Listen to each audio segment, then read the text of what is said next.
20-30 হাজার টাকাতে আসলে গেমিং ফোন ওভাবে হয় না, বা যেগুলো ডেডিকেটেডলি গেমিং এর জন্য তৈরি করা হয় এমন কোনো ডিভাইস আমরা দেখি না। কিন্তু ইনফিনিক্স সেরকম একটা সাহস করছে আর কি।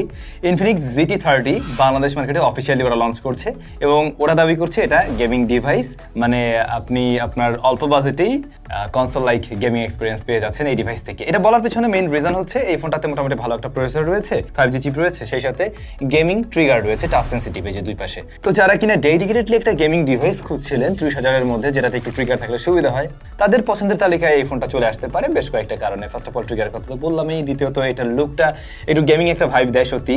তাছাড়া রিয়ার প্যানেলে 8GB রয়েছে, যে জিনিসটাও আমরা গেমিং ডিভাইসে এর আগে অনেকবার দেখেছি, আর বক্সটাও কিন্তু সেরকমই। ইনফিনিক্স GT 30 আপনি যখন হাতে ধরবেন আপনার কাছে স্কোয়ার বক্সি শেপের যে ফিলটা ওইটা অনেক বেশি ফিল হবে, যেটা অনেকের কাছে ভালো নাও লাগতে পারে। পার্সোনালি আমার কাছে ধরে আমি ওই মজাটা পাচ্ছি না, বাট হ্যাঁ একটা প্রিমিয়াম টাইপের একটা ফিল পাওয়া যায়, স্কোয়ার শেপ ওইরকম একটা ফিল আসে ঠিকই, কিন্তু ধরে ওই গ্রিপটা বা ওই মজাটা আমি পাচ্ছিলাম না।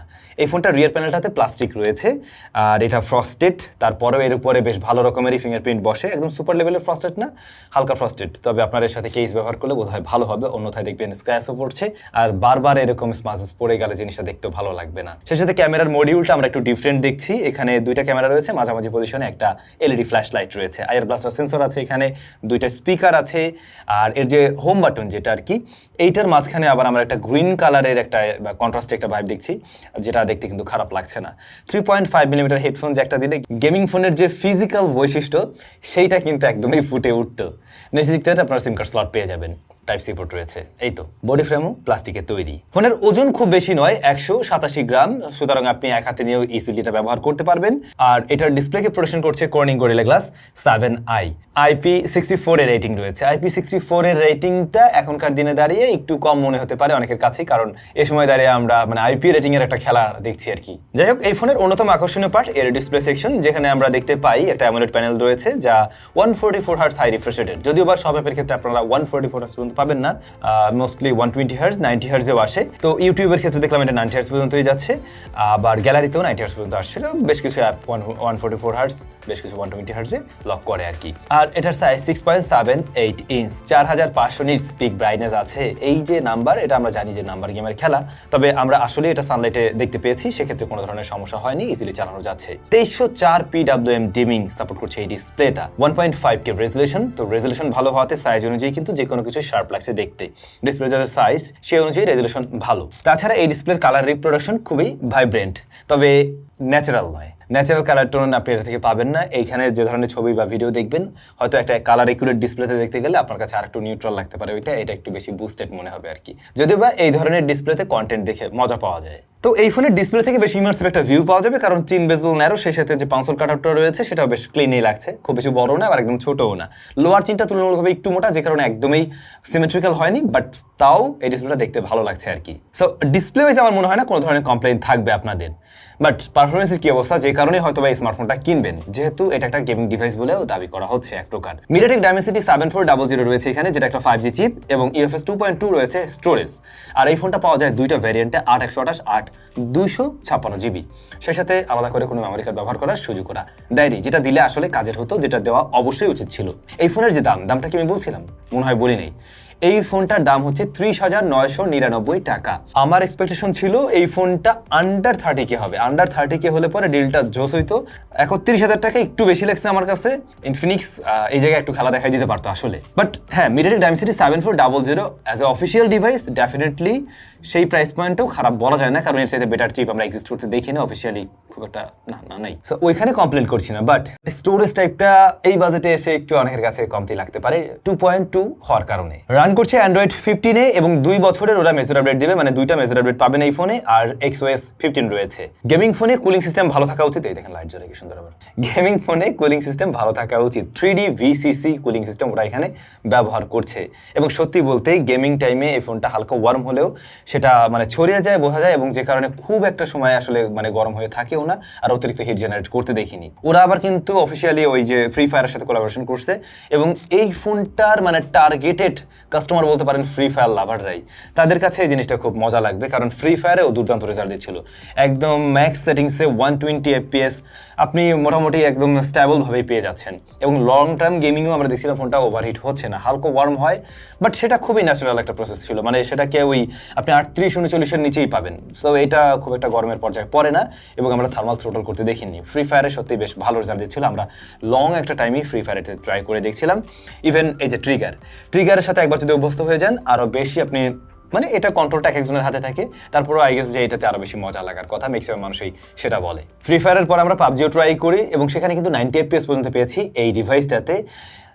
ফ্রি ফায়ারের তুলনায় পাবজিতে অতটা স্মুথ রেজাল্ট দিতে পারেনি ঠিকই, তারপরেও আপনি যদি লোয়ার সেটিংসে 90 FPS খেলেন সেক্ষেত্রে কিন্তু এটা মোটামুটি একটা ভালো রেজাল্টই দেয়, এবং স্টেবলভাবে ধরে রাখতে পারে। মাঝে মধ্যে অ্যাকশন মোমেন্টে গেলে কিছুটা মাইক্রো স্ট্যাটার জিটারিং আমি পেয়েছি, বাট মোস্টলি ভালো রেজাল্টই দিচ্ছিল। কিন্তু আপনারা যদি চিন্তা করেন এই স্মার্টফোনে গেমিং করার পাশাপাশি রেকর্ডিং করবেন, সেই ক্ষেত্রে কিন্তু ফোনের উপরে বেশ ভালো রকম প্রেশার দেয়, এবং তখন গিয়ে কিছুটা ল্যাগের দেখা পাওয়া যায়, এবং বোঝা যায়, মানে হাতে ফিল পাবেন যে ফোনটাতে এবারে আমি রেকর্ডিং বা কিছু একটা হচ্ছে, এটুক ফিল পাওয়া যায় আর কি। এছাড়াও আমরা কল অফ ডিউটি মোবাইলও ট্রাই করি, যেটাও 90 FPS পর্যন্ত খেলা যাচ্ছে, এবং সেখানে কিন্তু আরও স্মুথ রেজাল্ট দিচ্ছিল।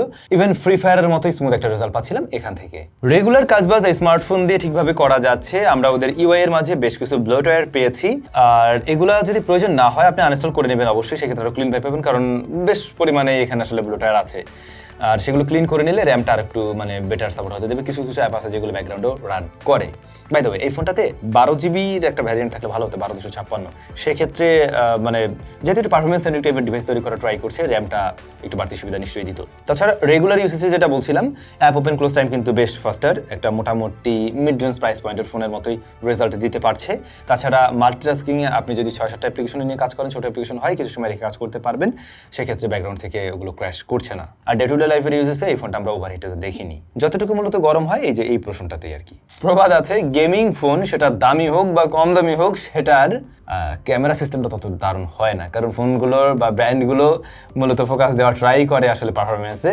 সো ক্যামেরাতে এসে আমরা দেখছি এই স্মার্টফোনটার রিয়ারে দুইটা শুটার আছে, যে দুইটা ভালো, মানে একটা হচ্ছে গিয়ে মেইন শুটার 64 মেগাপিক্সেল, আর একটা হচ্ছে 8 মেগাপিক্সেল, যেটা আলট্রা ওয়াইড। তো দুইটা কাজের, এই জায়গায় কমতি নেই ডেফিনেটলি। সামনের ক্যামেরাটা 13 মেগাপিক্সেল, সে জায়গাও ঠিক আছে, কিন্তু ওই যে ইনফিনিক্সের কম দামি স্মার্টফোনগুলো বা এরকম প্রাইস পয়েন্টের ফোনগুলোতে যেই শুট আমরা দেখেছি, যা এই ফোনেও বিদ্যমান রয়েছে। বিশেষ করে হাইলাইট ব্যালেন্সিংয়ে একটু প্রবলেম আছে, হোয়াইট ব্যালেন্স মানে ততটা দারুণভাবে করতে পারছে না। হেভি হাইলাইট চলে আসলে এক্সপোজার সেটা কন্ট্রোল করতে গিয়ে একটু হিমশিম খায়।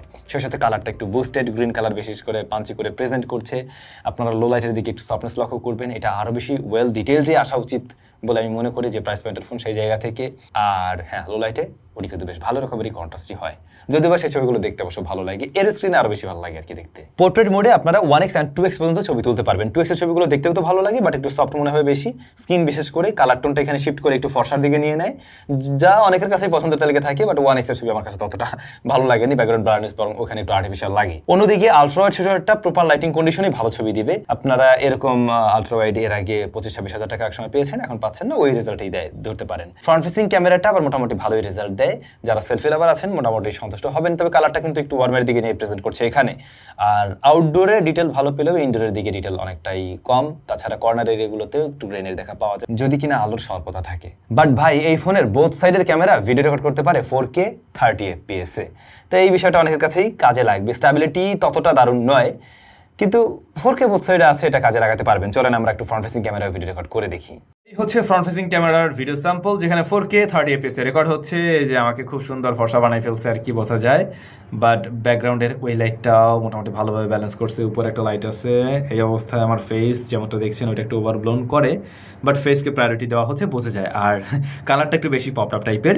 সেই সাথে এই স্মার্টফোনের ইয়াতেই রেকর্ড হচ্ছিল, কিন্তু মাইক্রোফোনেই সাউন্ডটাও পেলেন এখান থেকেই।